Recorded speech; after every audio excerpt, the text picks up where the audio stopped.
In news overseas, President Trump's national security advisors told U.S. lawmakers Tuesday escalating tensions with Iran were part of a 40-year pattern of aggression from the Islamic Republic.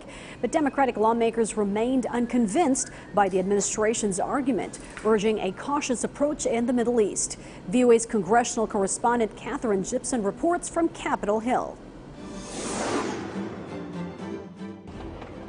Heading to the Hill to make their case. We do not want the situation to escalate.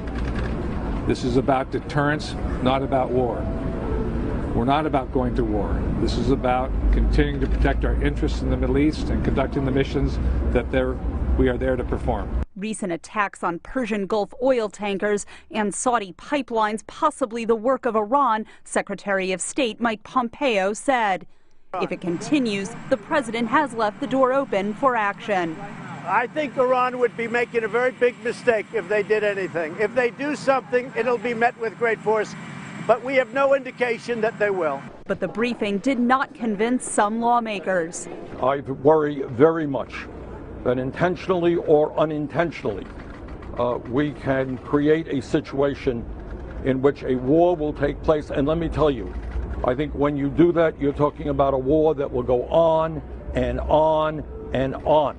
The war of words continued on Twitter, Iran's foreign minister telling Trump to try respect. It works.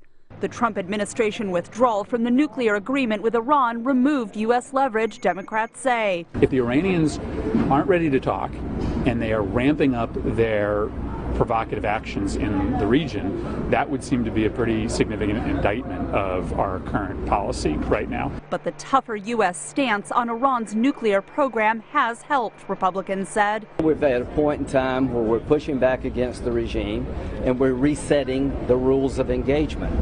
So we're letting them know that you've attacked us in the past, you provided IEDs during the Iraq War that killed at least 300 Americans.